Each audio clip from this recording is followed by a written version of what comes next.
আজকে বানাবো মিষ্টি লাউ পাতার বড়া। এখান থেকে কয়েকটা মিষ্টি কুমড়োর পাতা তুলে নেব। এরকম সাইজের পাতা নেব, এরকম করে হাতে ডলে নেব।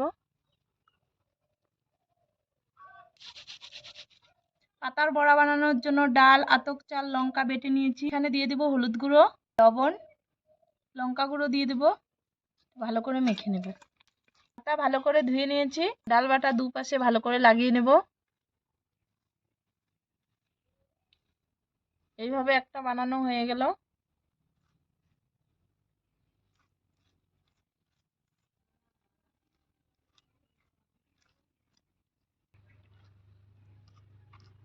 আবারও একটা বানিয়ে নিয়েছি।